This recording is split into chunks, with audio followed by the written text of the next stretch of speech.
I got this new palette, so I'm gonna do a tutorial. This is from Cosmic Brushes. I've never actually used their stuff, but this palette spoke to me. Look at it. Look at this shade specifically.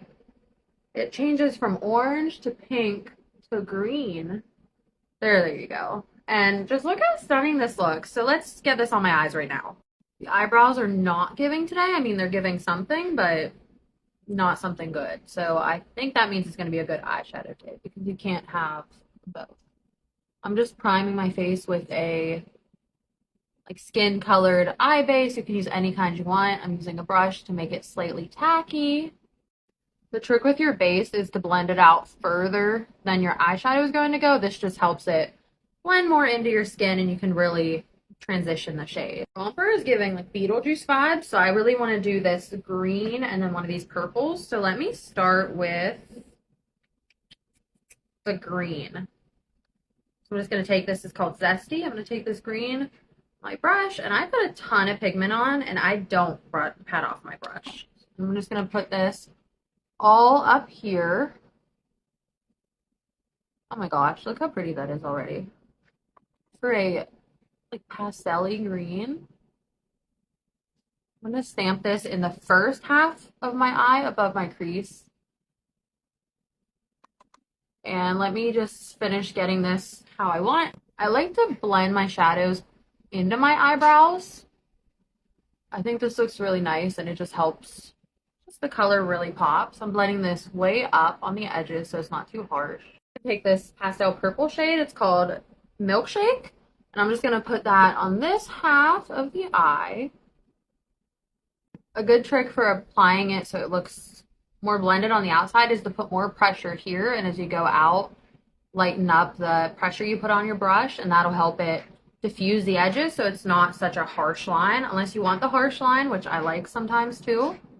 So here's the green and purple together.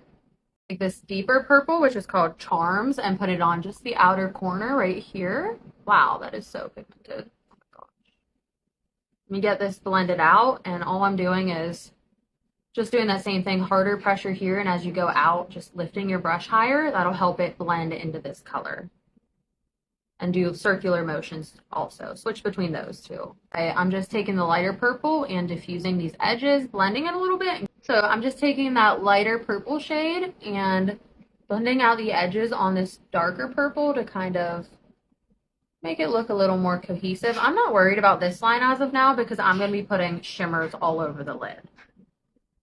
And it might take a little while to get the blend to be what you want. And don't worry about fallout. You can just wipe that off. I have the brush, I have the green on, and I'm just slightly touching this line between.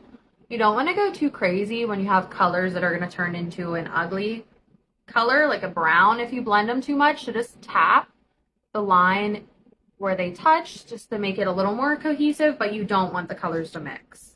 Nothing to show for this step, but I just primed my lid from here to about here with this NYX glitter primer. You can use a brush or your finger, but afterwards just touch it to make sure it's pretty tacky. This helps the shimmers really glow the most they absolutely can.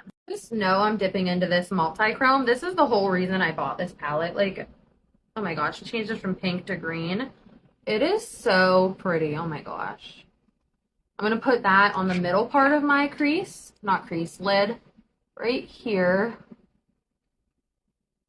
about to the halfway mark.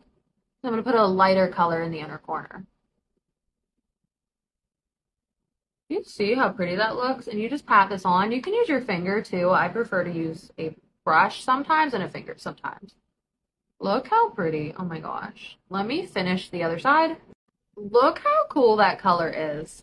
This also kind of fakes a cut crease. So take the brush you have that darker purple on and just blend the edges of that shimmer so it looks, again, more cohesive. So these are my options for the inner corner. Originally, I went with this one, which is a whitish purple, but it didn't give me the pigment I wanted. It's a beautiful color, but it didn't give me what I wanted. So I switched to this. Where did it go? This purple one. This is called Frosting. The white one was called Delicious. I went with Frosting. I just popped that on my fingers and put it all over here. And I think that really looks pretty. Next, you just take the brush that had that dark purple and blend it under your eyes You can add a little more pigment, but don't go crazy here because you want it to look kind of diffused. You can blend it out a little bit with that brush. Use the lighter purple. Don't add any more product. You really shouldn't need any. Like I still have a little bit of purple on here. You just want to blend in circular motions. All I did eyeshadow wise was put this fizzy green glitter on the inner corner.